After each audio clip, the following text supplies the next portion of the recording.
La table ronde donc est constituée des représentants des établissements finalement qui assurent en effet la formation à l'ISVV. Donc Jérémy Kuckerman, donc directeur de la Wine Academy, Wine and Spirit Academy de Kedge Business School. Donc Olivier Lavial, directeur de Bordeaux Sciences Agro, et Frédéric Boutoul, vice-président recherche de l'université Bordeaux-Montaigne. Donc nous allons commencer. Je voudrais peut-être commencer par 2 diapositives, voire 3 diapositives, pour montrer et rappeler peut-être à ceux qui connaissent moins bien notre système de formation, finalement l'ensemble des formations de l'ISVV. Sur les formations initiales, j'ai 2 diapos pour montrer un peu la richesse, on pourrait dire peut-être la complexité, mais en tout cas la richesse de nos formations. La première diapositive rappelle que l'ISVV va former des cadres de niveau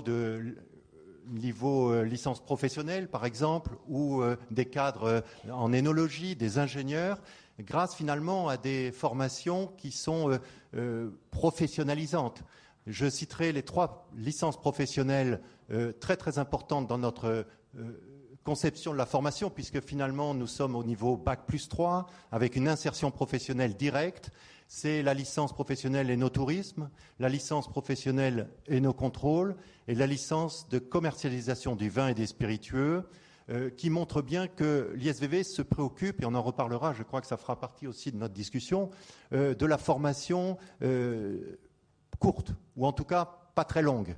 Et je pense que c'est important, et ça ouvre un débat que nous avons, nous, au sein de nos équipes pédagogiques, à savoir, est-ce qu'on va s'occuper de la formation courte, voire de s'occuper de ce fameux, dont on ne sait pas très bien quoi faire, mais ce fameux Bac-3, Bac+3, qui intéresse bien sûr notre système de formation nationale, mais aussi bien sûr local, très fortement. Vous le savez, la filière est en attente, et vous êtes ici les représentants pour certains de cette filière, en attente d'une formation, en effet, pour former ces personnes qui sont dans les chais, dans les vignes, et qui sont à même de répondre aux besoins de la filière.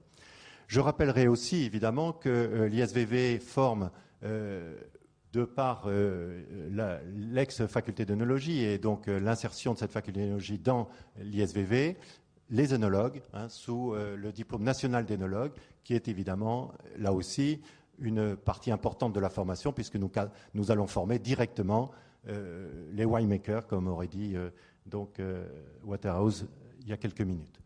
Je rajouterai à ces formations, bien sûr, le diplôme d'ingénieur agronome, qui est donc assuré par Bordeaux Sciences Agro, dont une partie, vous le savez aussi sans doute, est également sous 2 diplômes, avec la formation directement en double cursus du diplôme national d'énologue.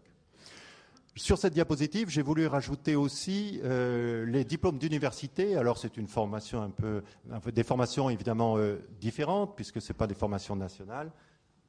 Et nous avons donc à l'Université de Bordeaux et à l'ISVV 3 DU, l'aptitude à la dégustation des vins, initiation à l'énologie et le diplôme universitaire de taille et d'épampérage que nous avons lancé il y a 2 ans. Et là, je crois qu'avec ce DU, nous sommes en plein dans la réponse qu'apporte l'ISVV, évidemment, à des besoins de professionnalisation et des besoins des professionnels.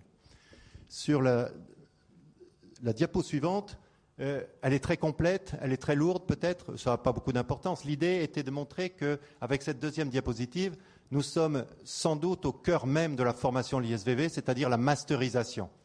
Alors, ces masters sont nombreux, sont de temps en temps peut-être, et il faudra y veiller, on en parlera peut-être, sont peut-être de temps en temps un peu redondants, en tout cas vu de l'extérieur.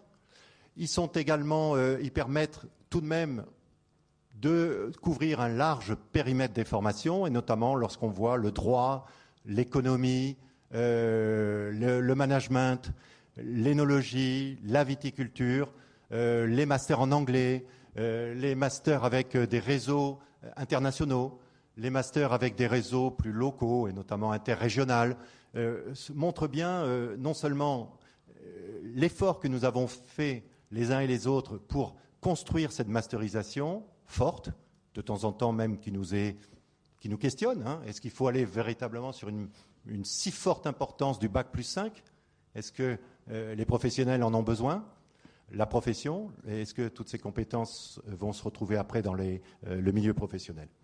Donc, je ne vais pas tous les citer, mais on voit également qu'ils sont d'origine différente, avec des établissements comme Cage, comme Bordeaux-Sens-Agro, comme l'Université de Bordeaux. Hein. Dans l'Université de Bordeaux, je citerai pour évidemment rappeler que l'IAE conforte aussi cette masterisation avec le master de commerce. Évidemment, la faculté de droit avec son master de droit vitivinicole qui est extrêmement, là aussi, important et avec une insertion extrêmement bonne. Donc, ce paysage, il est complexe. Il était, pour vous le rappeler, pour certains qui avaient moins l'habitude que d'autres de regarder un petit peu ce qui se passe ici à l'ISVV, un nombre très important de diplômes et à peu près 600 étudiants qui sont formés dans tous ces diplômes, hein, ce qui montre bien tout de même que la force de la formation à Bordeaux est très, très importante. Alors, je terminerai, et puis on éteindra les lumières, ou en tout cas celle-ci. Je terminerai par la formation professionnelle tout au long de la vie, ce qu'on appelle souvent la formation continue. Elle est très importante à l'ISVV, elle est historique dans nos établissements, elle est managée de manière extrêmement efficace ici à l'ISVV par Laurence Génie, qui apporte non seulement son savoir-faire, mais aussi son feeling pour apporter véritablement une réponse aux besoins des professionnels.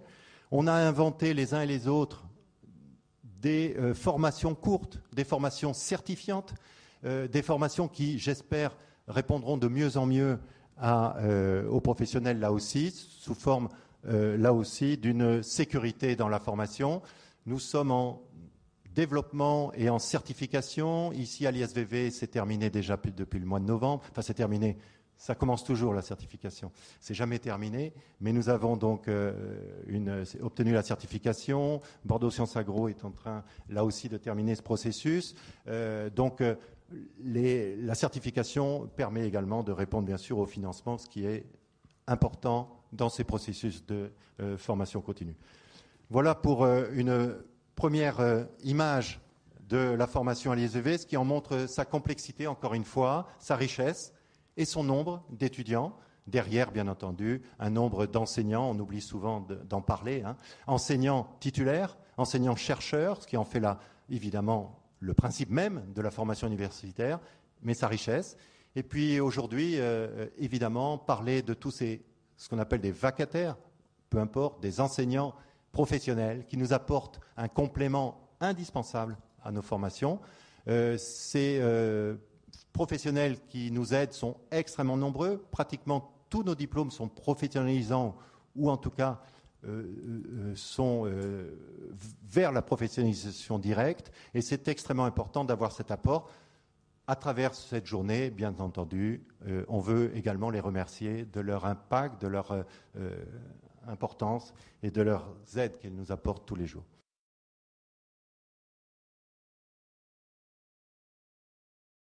Alors, je ne vais pas être trop long parce que nous sommes 4 et il est question de vous laisser la parole les uns les autres, chers amis, mais je voulais peut-être tout de même dire un petit mot et avec ça, prendre peut-être un peu mes lunettes. Oui, ça montre que 10 ans sont vite passés.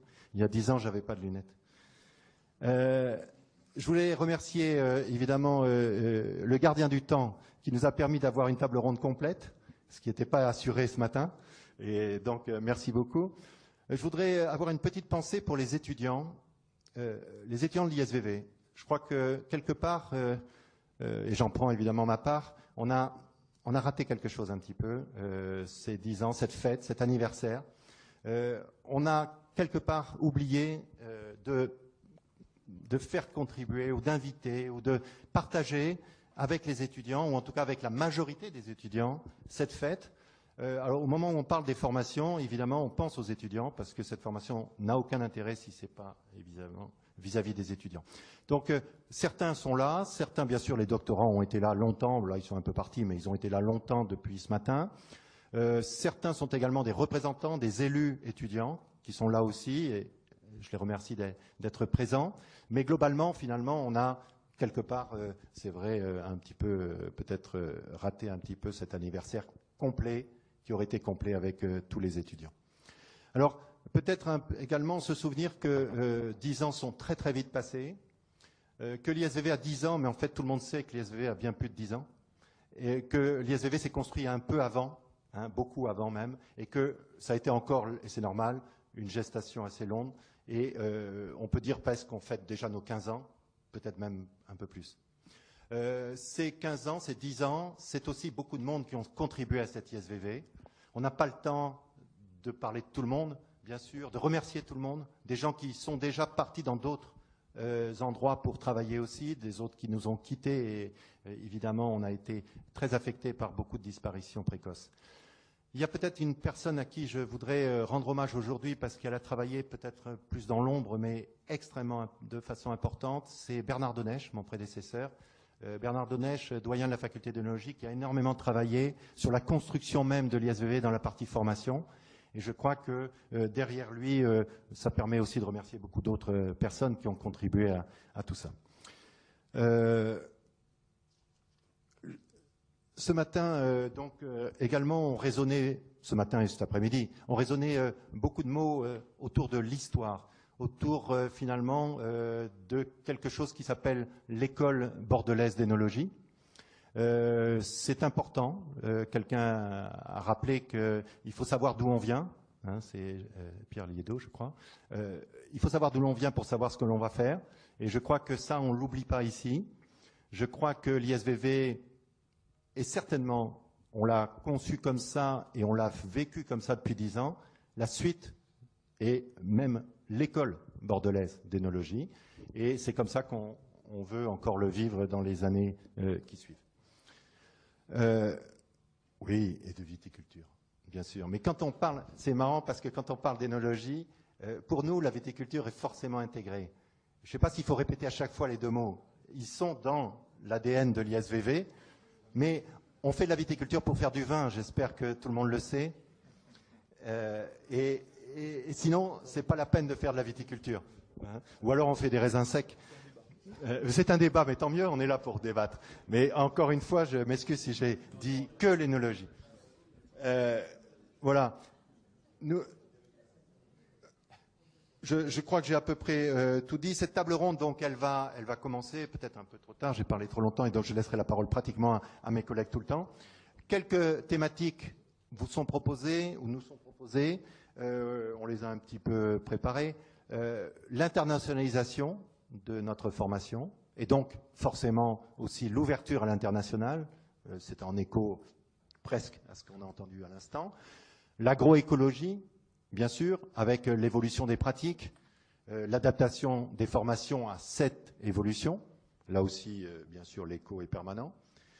La multidisciplinarité de nos formations, ou qu'apporte la multidisciplinarité dans nos formations. Je crois que là aussi, c'est dans l'ADN de l'ISVV, c'est même la conception même de l'ISVV. L'innovation pédagogique, avec la digitalisation, la numérisation des cursus, des pédagogies, de son usage, avec l'abondance ou peut-être l'obligation de le faire, ou l'intérêt de le faire. Et puis, bien entendu, sans oublier, sinon, là aussi, il n'y a pas de formation, la compétence qu'on apporte aux étudiants et leur insertion professionnelle, leur adaptation au milieu professionnel. Voilà, alors sur l'internationalisation, je ne sais pas qui veut prendre la parole, le premier. Allez, je me lance. Donc, effectivement, on va peut-être le faire thème par thème et se passer la parole, ce qui rythmera le débat. Donc, effectivement, on s'est mis d'accord sur quelques thèmes. L'internationalisation, alors c'est un thème qui me tient particulièrement à cœur et qui tient particulièrement à cœur, je pense, à tous les membres de l'ISVV, puisque c'est quand même une des raisons d'être de l'ISVV que d'être en capacité tous ensemble à faire ici une force suffisante pour être visible, lisible à l'international et avoir une véritable force de frappe.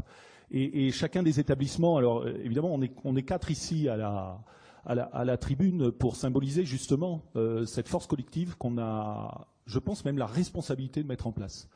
Donc ça fait 10 ans. Ce qui est intéressant, c'est de regarder ce qu'on peut imaginer faire dans les 10 ans à venir. Alors, en 10 ans, ça a beaucoup évolué. En tout cas, dans mon établissement, ça a énormément évolué en 10 ans, puisqu'on a créé effectivement, Gilles l'a cité tout à l'heure, des enseignements en langue anglaise, notamment un master sur le management des domaines viticoles, et également un bachelor, alors qui n'avait pas été cité ici, mais qui vient d'être créé cette année, qui est un bachelor aussi en langue anglaise, et qui a fini de démontrer, je pense, la forte attractivité, l'énorme attractivité que représente la vigne à Bordeaux, évidemment. C'est-à-dire qu'on s'aperçoit que, alors bien sûr, on est allé un peu colporter la bonne nouvelle partout dans le monde du fait que de la création de cette formation, mais on s'est aperçu que les retours étaient juste impressionnants, hein. On a énormément d'attractivité sur cette formation. Et je pense qu'on ne mesurait pas forcément, enfin moi en tout cas je ne mesurais pas cette attractivité à ce niveau-là. Et c'est une vraie réflexion, notamment dans notre école qui est une école d'agronomie généraliste, hein, puisque nous sommes finalement la seule école d'agronomie sur toute la Nouvelle-Aquitaine avec un spectre de formation qui dépasse largement la vigne et le vin. Et longtemps on a eu le débat, est-ce qu'on doit devenir une école de vigne et de vin ou est-ce qu'on doit continuer à être généraliste? Mais je pense qu'on peut faire les deux. Mais que dans ce dispositif-là, la vigne et le vin représentent un formidable levier d'attractivité. Alors je le vois à l'échelle de mon établissement, mais mon établissement est de taille relativement modeste. Je le vois à l'échelle du site universitaire bordelais. Il est impératif aujourd'hui que nous soyons vraiment considérés à travers le monde comme un des lieux, si ce n'est le lieu, où finalement les formations de très haut niveau, internationales, peuvent se dérouler. Et ces formations-là, c'est à la fois des formations agrotechniques, ce sont des formations sur le management, et là je pense que mes collègues vont prendre le relais. Ce sont des formations sur le commercial, sur le management, sur la gestion, etc. Voilà. Donc, moi, le seul message que j'ai apporté là sur ce thème-là, c'est oui, l'internationalisation, évidemment, levier d'attractivité, et formidable levier qui est la vigne pour finalement l'attractivité globale du site. Bonjour à toutes et à tous. D'abord, merci Gilles, merci Alain de nous avoir associés à cette table ronde. On est très heureux d'être ici au nom de Kedge. Je vais commencer par dire que d'abord, je vais vous remercier d'être restés parce que l'amphi s'est un peu vidé. Alors c'est vrai que sur le papier, peut-être que la thématique de la table ronde paraissait un peu moins croustillante. Pour autant, moi, je pense que la formation est au cœur de tous les sujets qu'on a évoqués aujourd'hui. Que effectivement c'est une responsabilité que de porter les messages qu'on a entendus ce matin, que c'est notre rôle et que donc effectivement on est primordial en tant qu'éducateur pour être les colporteurs ou les ambassadeurs de ce qui doit se passer, de ce qui doit se faire dans le vignoble et dans les chais pour pouvoir s'adapter. Au niveau de l'internationalisation, je pense que l'internationalisation, bon, nous on la voit depuis longtemps, puisque le premier programme qu'on a développé à Kedge, c'était un programme international au niveau du vin, hein, c'était un Wine MBA. Ensuite, on a développé notre Master of Science. On a donc des gens qui viennent de partout et de plus en plus. Et ça a pour moi des implications multiples. Bon, la première, évidemment, c'est de s'adapter au public, hein, au profil. On a des gens qui viennent de cultures différentes, mais je pense que l'internationalisation va beaucoup plus loin. C'est-à-dire qu'il faut aussi penser internationalisation des marchés, des structures de marché, des comportements consommateurs, etc. Et c'est en ça que nos formations doivent évoluer, vont encore évoluer très sensiblement, je pense, dans les 10 prochaines années, parce que effectivement, la donnée internationale ne sera plus la même. Bonjour à tous, bonjour à toutes. Merci aussi pour l'invitation et heureux anniversaire à l'ISVV. On est très content à l'Université Bordeaux-Montaigne d'être associé à ce merveilleux anniversaire d'un partenaire qui nous est cher, l'ISVV et l'Université de Bordeaux. Et c'est vrai que la question de l'internationalisation nous préoccupe au plus profond, puisque c'est inscrit, pour ainsi dire, dans l'ADN de l'Université Bordeaux-Montaigne, qui est une université dont les formations en langue sont très très importantes. C'est une des universités qui a une offre de formation en langue parmi les plus importantes en France. Pour ainsi dire, on est à 23 ou 24 langues, je ne me souviens plus trop, c'est 24. La dernière en date étant un DU langue des signes. Et nous avons donc la chance aussi de pouvoir offrir cette expertise et ces compétences à l'ensemble des partenaires du site. ce qui aide évidemment à la stratégie de chacun des partenaires, stratégie d'internationalisation. Sur ce point, on est aussi extrêmement satisfait de voir que ce sont des formations qui rencontrent beaucoup de succès et ce qui nous aide aussi à définir une stratégie dont on n'est pas les seuls bénéficiaires, mais dont on compte aussi faire bénéficier tous les partenaires du site. Ce qui nous paraît déterminant ces dernières années, c'est de voir à quel point les formations sur les langues asiatiques rencontrent un très grand succès. Pour ainsi dire, chaque campagne d'emploi que nous avons ouverte ces dernières années, il y a eu des recrutements en chinois, en coréen, en japonais. Et encore aujourd'hui, hier encore, nous avions un recrutement en japonais. Donc ce sont des équipes pédagogiques qui se renforcent, qui témoignent de l'attractivité également de l'université en termes de formation et qui posent également, d'un point de vue politique, la stratégie de la recherche, puisque jusqu'à présent, eh bien, il n'y avait pas de recherche à proprement parler sur ce périmètre de l'Asie. Et la réponse que nous avons apportée à ce défi, c'est ni plus ni moins que la mise en place de ce qui s'appelle pour l'instant une équipe projet, mais qui va être à l'horizon 2021 la mise en place d'une équipe de recherche dédiée aux dynamiques asiatiques et orientales pour justement fédérer à l'échelle non seulement de l'université mais également du site, avec des collègues de l'université de Bordeaux, mais aussi de La Rochelle, des spécialistes travaillant sur ces questions. Et ce qui nous préoccupe finalement, au-delà des enjeux purement linguistiques, philologiques, au-delà des enjeux purement civilisationnistes qui sont extrêmement importants pour mieux faire prendre conscience à l'ensemble de nos étudiants quels sont les centres d'intérêt du point de vue de la recherche sur ces périmètres asiatiques, eh bien c'est d'aborder toutes ces questions de manière interculturelle, parce que l'interculturalité, on aura l'occasion d'en reparler, c'est pour finalement les générations d'aujourd'hui la clé pour comprendre et appréhender au mieux la diversité culturelle et surtout donc sur ces questions de marché sur lesquelles les Chinois sont extrêmement présents, mais aussi les partenaires japonais et coréens. Nous entendons donc former nos étudiants et ainsi que les étudiants de nos partenaires à l'interculturalité pour mieux répondre finalement aux enjeux qui nous attendent.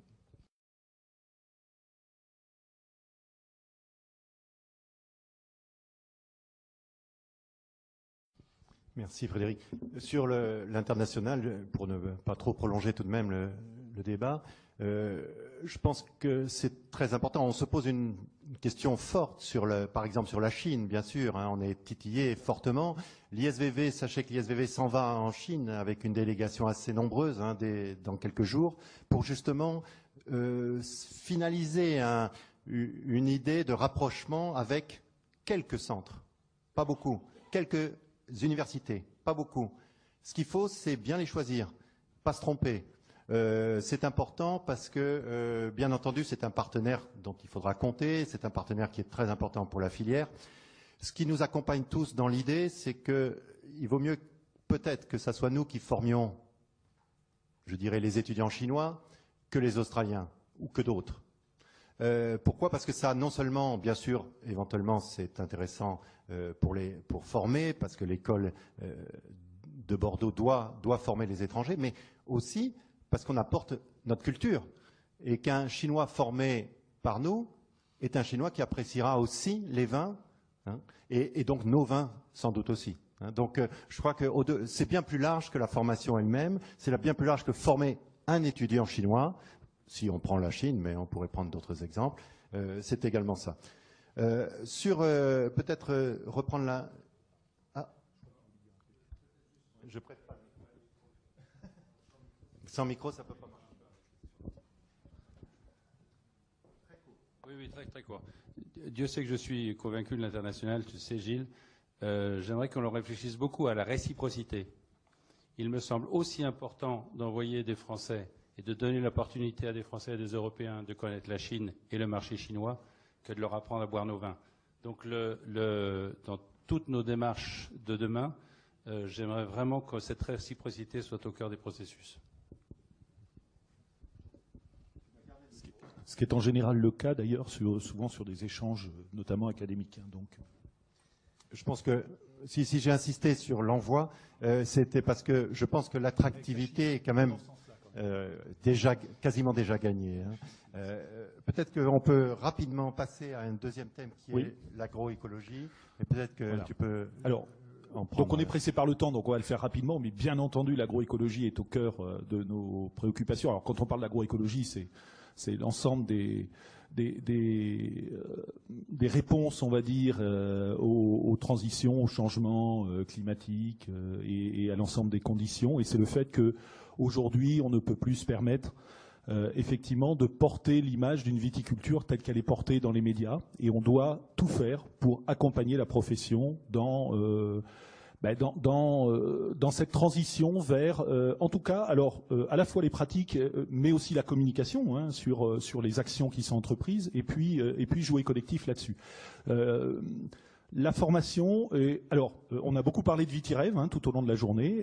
Tous autant qu'on est ici, nous sommes impliqués dans VitiRêve, et notamment dans un volet, puisque là on parle de formation, dans un volet de formation qui est très très important dans VitiRêve, et qui correspond finalement à un certain nombre d'enjeux. Hein. C'est à la fois la formation initiale, parce qu'on forme tous ensemble les cadres de demain. Il faut que les cadres de demain, effectivement, puissent très vite irriguer finalement le paysage avec des nouvelles façons d'aborder les problématiques du traitement hein, contre les maladies, problématiques de gestion des sols, la problématique, enfin toutes les problématiques qui font qu'à un moment donné on sera encore capable de regarder nos voisins. Vous savez, nous on a un vignoble urbain, hein, donc on va être capable aussi de regarder nos voisins en leur disant on fait de la vigne à côté de chez vous, mais on n'est pas en train de vous empoisonner. Donc on subit des messages qui vont dans ce sens-là, et il faut absolument qu'on ait toutes les preuves et qu'on mette tout en place pour montrer qu'effectivement, dans 10 ans encore, on pourra faire de la viticulture sans aucun état d'âme hein, en plein milieu de nos cités. Voilà, donc ça c'est important dans les formations. Alors ce ne sont pas que les formations initiales d'ailleurs, hein, les formations continues sont très importantes aussi sur ces aspects-là. On a un gros programme dans VitiRêve de formation des conseillers, notamment viticoles. Donc il y a un certain nombre d'actions qui sont prévues et qui sont d'ailleurs en étroite collaboration avec par exemple les chambres d'agriculture, avec le CIVB, avec un certain nombre de partenaires qui vont finalement irriguer aussi les bonnes pratiques parmi la profession. Voilà. Et donc on a un vrai rôle à jouer. Alors il se trouve que mon établissement est sous tutelle du ministère de l'Agriculture, donc bien entendu nous on a comme mission de répondre à ces enjeux-là, mais je pense qu'on y répond finalement tous ensemble aussi, parce que je pense que c'est une problématique qui nous touche et qui est en plein cœur de notre activité. Merci. Quand on parle d'agroécologie, je voudrais revenir sur un mot qu'on a beaucoup entendu aujourd'hui, qui était responsabilité. Je crois que la responsabilité, c'est la nôtre en tant que formateur, puis c'est celle de nos élèves. Et effectivement, ça commence tôt, ça commence même avant nos formations. Hein, ça devrait commencer à l'école, et j'espère que ça va commencer de plus en plus à l'école. Je crois que quand on est formateur, en fait, l'ADN de notre métier, c'est évidemment de transmettre de l'expertise à nos étudiants, mais aussi et surtout de former des cerveaux qui réfléchissent mieux. Et effectivement, l'enjeu, la transition écologique est une formidable opportunité, je pense, de créer de meilleurs professionnels, plus responsables, d'en faire des gens qui agissent différemment, et puis surtout derrière qui colportent. Donc effectivement, les accompagner à mieux réfléchir, et en particulier dans la filière vitivinicole. Oui, merci Jérémy, c'était exactement cette idée-là que je voulais aussi peut-être ouvrir, mais ce n'est pas un débat formé, puisque nous sommes dans des phases d'accréditation permanente finalement de nos diplômes et de modification de nos diplômes. Les questions qui se posent au sein de nos équipes pédagogiques, c'est de savoir est-ce qu'on doit créer des diplômes exactement adaptés, par exemple, sur la viticulture biologique, ou si on doit toujours constituer finalement notre ADN, c'est de construire une tête bien faite, qui sera capable de s'adapter aux enjeux de la société. Et donc, je crois que là, la réponse n'est pas absolue, puisqu'il y a de temps en temps, en effet, soit en formation professionnelle, soit en formation initiale, des diplômes ou des certificats qui assurent cette formation spécifique dans des nouvelles pratiques viticoles ou œnologiques. Mais reste tout de même quelque chose qui est important, c'est en effet de construire ces têtes qui seront bien sûr les managers de demain et qui pourront répondre à ces enjeux qui sont permanents et ces évolutions qui sont permanentes. Donc la question n'est pas tranchée, mais elle existe dans nos débats pédagogiques. Hein, c'est de pas forcément se plonger directement dans tout un arsenal de formation adaptée à la demande d'aujourd'hui, alors que déjà demain se prépare aujourd'hui. Donc nous réfléchissons là aussi sur finalement les meilleures réponses que l'on peut apporter à la profession et donc aux étudiants aussi et aux familles. On parle toujours de savoir-faire et de savoir-vivre, on pourrait ajouter savoir-réfléchir. Oui. Merci. Alors, Frédéric, pour passer finalement au troisième thème, qui est la multidisciplinarité, je crois que tu es évidemment l'homme de la situation, donc je te laisse la parole. Merci. Effectivement, quand on avait réfléchi un petit peu au chemin de fer qui pouvait guider cette table ronde, la thématique de l'interdisciplinarité est assez vite ressortie. Et vous en êtes rendu compte tout à l'heure, l'Université Bordeaux-Montaigne n'intervient pas directement dans les formations dispensées ici, en tout cas indirectement si, même si avec BSA nous partageons un master, qui est le master sur la qualité des produits. Mais il est clair que dans ces réflexions sur ce que sera finalement le profil de l'étudiant en 2030, donc quelles seront les évolutions qu'il nous faut anticiper d'ici 2030, il me paraît très important de mettre en avant cette idée de l'interdisciplinarité, laquelle va se renforcer, c'est tout à fait incontestable. Il suffit de voir que finalement les métiers changent et évoluent très vite, puisque maintenant les acteurs de la filière vitivinicole ne sont plus seulement que les producteurs, les commerciaux. Quel producteur qui de plus en plus a le souci de commercialiser, voire de développer d'autres activités, d'hébergement, de restauration, voire de créer de l'événementiel. Et finalement, on voit que ce qui se développe aussi, on en a parlé encore pas plus tard que tout à l'heure, et dans pas mal de vignobles de la planète, c'est le no-tourisme. C'est-à-dire qu'on voit bien ici se renforcer cette dimension culturelle du vin, puisque le vin est aussi un produit culturel, et ce qui me paraît aussi très important, parce que c'est quand même un débat en France aujourd'hui depuis le loi vin, le vin comme produit culturel, c'est aussi de défendre la dimension culturelle des terroirs, où le vin croît, puisque vin de terroir par rapport à vin de cépage, on sait bien que ce sont des lignes de force, ou en tout cas des lignes de fracture, dans les positionnements des vins dans le monde.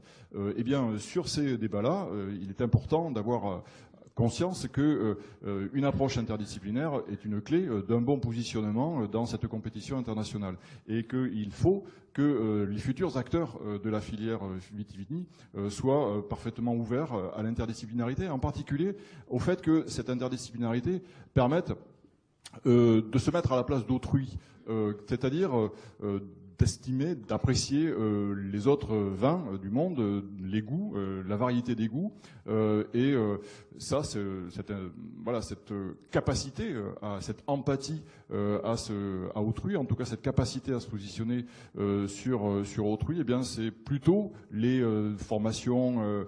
Alors on en a parlé, sciences humaines et sociales, mais en particulier parmi celles-ci, les formations en art, les formations en littérature, les formations en histoire, les formations en philosophie, sociologie, etc. Et disant cela, je me reviens à l'esprit le formidable moment que l'on avait passé avec Philippe Claudel. C'était au mois d'octobre 2016, lors du lancement de cette très belle initiative à laquelle Bordeaux-Montaigne est très fier d'être associé, que sont les Vendanges du Savoir, cette très belle action culturelle qui se produit donc à la Cité mondiale du vin et qui se manifeste par des conférences grand public, interdisciplinaires, et pensant à celle-ci, eh bien, je me rappelle très bien les sensations qu'on avait tous éprouvées et que l'on peut encore éprouver en podcastant. Je m'en suis rendu compte pas plus tard qu'hier soir. Eh bien, à entendre cette formidable évocation de ce qu'est un paysage, une géographie du passé, d'un vignoble en Lorraine, mais en même temps cette charge émotionnelle que les mots choisis provoquent pour faire surgir des goûts d'enfance, mais qui sont des goûts liés au vin et à l'appréciation du vin, même si c'est le vin de Lorraine qui n'est quand même pas connu pour la qualité de celle de Grand Cru. Bref, tout ça pour dire que voilà, on ressent bien qu'il est important que ces formations intègrent, ou en tout cas que les futurs acteurs de cette filière soient mieux formés à l'interdisciplinarité, et en tout cas à la dimension culturelle du vin et des terroirs sur lesquels le vin croît. Ça me paraît tout à fait primordial. Nous sommes ici sur la région tout à fait bien logés pour répondre à ces défis. Nous avons tous les outils, tous les atouts pour travailler sur des terroirs, et des terroirs dans la dimension dont je parlais, c'est-à-dire des théories orientent une dimension culturelle identitaire forte, sur lequel eh bien, les consommateurs qui viennent du monde entier sont très sensibilisés. Il suffit de voir que quand on fait de l'onotourisme, par exemple aux États-Unis, eh bien, on attire plutôt les gens à être sensibilisés à la dimension marketing. Ici, en Europe, en particulièrement en France, c'est la dimension culturelle, c'est la dimension patrimoniale qui prime, et c'est ça qu'il faut cultiver davantage. Je voudrais juste dire un petit mot sur le multidisciplinaire qui est évidemment nécessaire, mais en même temps, je vais être un peu... C'est un débat, et je pense qu'il y a un enjeu, mais il y a aussi un risque. Et là, je vais être très terre à terre. Nous, on est formateurs, donc on fait des formations, on pense à un contenu pédagogique, et le risque, c'est le saupoudrage, c'est le superficiel. On est aussi là pour donner de l'expertise, donc il faut faire attention aussi à bien doser, et ça rejoint ce qu'on a dit avant, c'est-à-dire que finalement, la multidisciplinarité, elle se traduit peut-être par la capacité à faire réfléchir les gens sur beaucoup de sujets, par contre à approfondir sur certains, et il ne faut pas oublier pour chacune de nos institutions ce qui est notre ADN et ce sur quoi on doit approfondir.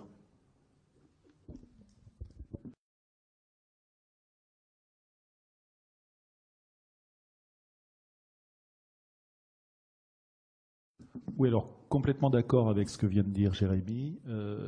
On en parlait puisqu'on s'est rencontrés un peu hier pour préparer la table ronde.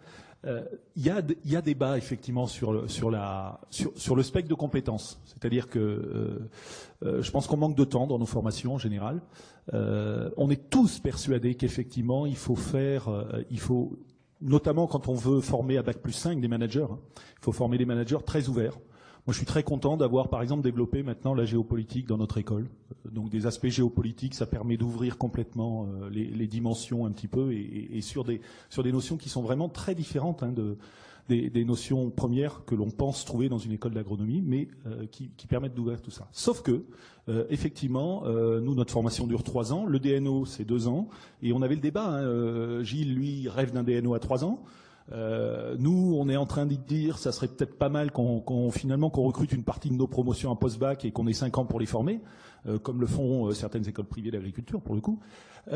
Donc voilà, on est vraiment sur ce débat-là, et c'est un débat sur lequel moi j'ai pas vraiment de réponse, effectivement, parce qu'on a tous l'ambition, effectivement, de l'idéal. L'idéal, c'est la formation pluridisciplinaire, maîtrisée, sans faire du journalisme, ce qu'on appelle du journalisme, nous, historiquement, mais je suis désolé pour les journalistes qui sont là.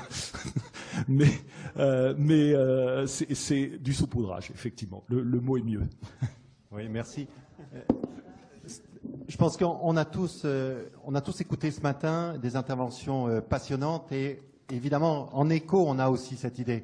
C'est qu'on a bien entendu qu'il fallait aussi que la société et des informations.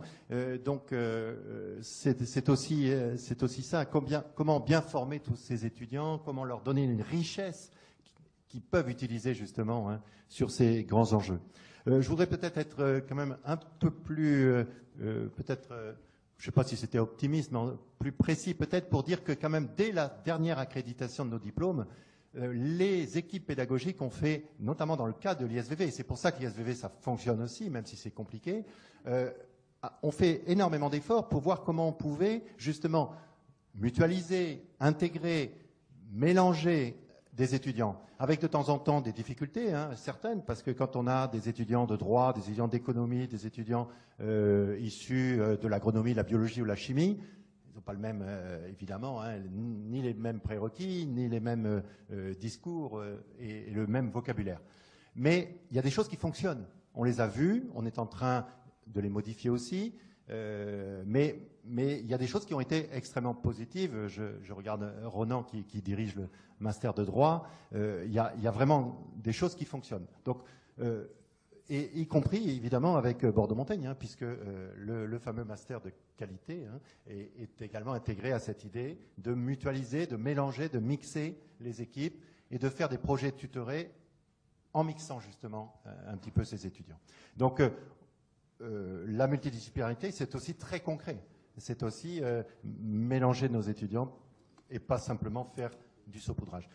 Très rapidement, puisque le temps passe très très vite, on va arriver bien entendu aux compétences, aux enjeux de la réponse à la filière, il y avait tout de même quelque chose, on n'est peut-être pas obligé d'y rester très longtemps, mais c'est l'innovation pédagogique, c'est la numérisation. Je sais que tu voulais prendre la parole à ce moment-là et je te la laisse bien volontiers.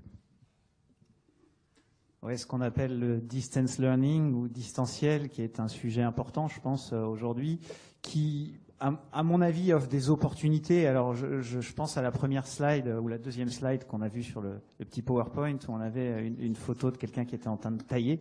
Donc, c'est vrai que quand on réfléchit sur une vidéo, on peut montrer facilement plusieurs perspectives, plusieurs pays, plusieurs types de taille. Si on est dans un vignoble, on a généralement un seul type de taille.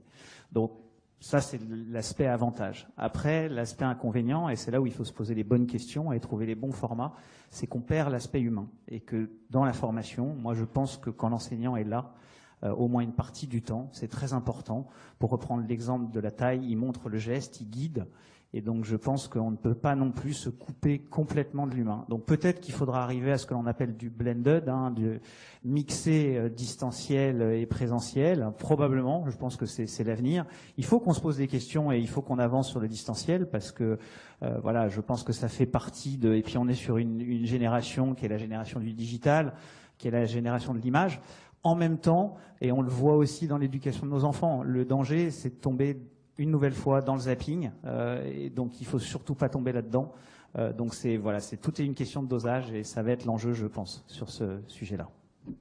Très bien, merci. Je crois on partage tout à fait cette idée-là et cet enjeu et cette difficulté de temps en temps de numériser un petit peu la pédagogie. On ne parlera pas de l'innovation pédagogique, on en parle, sachez-le, pratiquement tous les jours entre nous. C'est véritablement quelque chose qui nous interpelle énormément. D'abord parce qu'il y a plein d'idées là-dessus, mais aussi parce que tout ne fonctionne pas et beaucoup d'entre nous, en tout cas les plus jeunes d'entre nous, s'essaient énormément à innover pédagogiquement. Il y a des choses qui fonctionnent très bien, il y a des choses un peu moins bien, mais ça sera éventuellement, pourquoi pas, un jour, un débat intéressant, évidemment, à l'intérieur de nos équipes. Je vois Philippe Bardet, où j'ai vu, voilà, je le vois ici, et je fais exprès de le regarder parce que l'autre jour, il a l'habitude de nous interpeller, et il m'a interpellé de façon assez brutale sur finalement, mais avec sa gentillesse que l'on connaît, mais il a raison, c'est puisqu'il est professionnel. En fait, il a besoin de compétences et il trouve qu'on ne la fabrique pas. On n'a pas forcément répondu finalement à son attente. Il cherche désespérément des compétences et finalement l'ISVV ou l'ensemble des écoles ici à Bordeaux, publiques, privées, etc., n'assurent pas cette attente. Donc cette interpellation, elle est permanente, elle est aussi dans nos réflexions, mais finalement le grand débat, c'est aussi assurer donc une meilleure insertion professionnelle déjà, et assurer aussi de meilleures compétences, sans oublier les connaissances, ça peut rebondir sur ce qu'on vient de dire à l'instant. Donc c'est toujours cette difficulté d'assurer un côté aussi très pratique, mais aussi des têtes toujours qui peuvent réfléchir. Donc on peut peut-être éventuellement prendre la parole sur cette idée qui est très importante. Alors, effectivement, nous, c'est un questionnement permanent de dire, finalement... Alors, on questionne très souvent, d'ailleurs, les employeurs de nos étudiants pour savoir ce qu'ils demandent. Alors, après, la problématique est très différente quand même quand on parle des diplômes, et Gilles en parlait en introduction, des diplômes à Bac+5 et des diplômes qui sont plus bas niveau, on va dire. Tout simplement parce qu'on sait que le grand drame, notamment de la viticulture aujourd'hui, c'est quand même de manquer beaucoup de main-d'œuvre, juste de main-d'œuvre assez qualifiée pour faire les travaux qu'on nous demande, mais pas forcément des main-d'œuvre en termes de management, manager.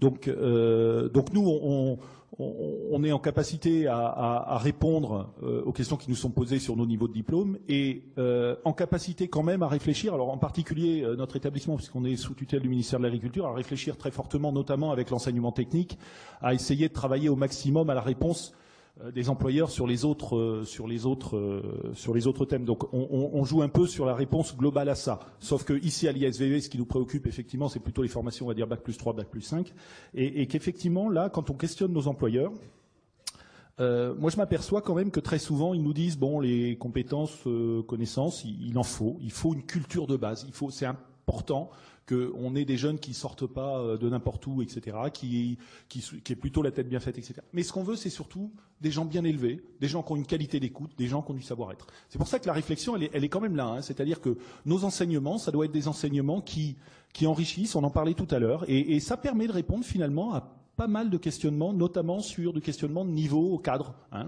voilà, où on demande des gens qui savent manager, qui savent écouter, qui savent et qui ont une qualité d'adaptation de toute façon très importante. Par contre, pour moi, le vrai questionnement actuellement de la filière, il est effectivement sur des niveaux de formation qui sont peut-être différents et sur lesquels on a aussi, nous, ISVV, à se questionner, notamment sur la façon dont on peut servir, on va dire, d'aspirateur un petit peu, hein, c'est-à-dire que sur les filières viticoles, il faut expliquer aux jeunes que effectivement, rentrer dans la filière viticole, on peut y rentrer à tous les niveaux et on peut en sortir à tous les niveaux. Et que tout ça fait sens et que tout ça fait système. Et je pense que là, on a vraiment quelque chose à jouer. Un vrai sujet que la demande marché, ça doit être évidemment aussi notre objectif.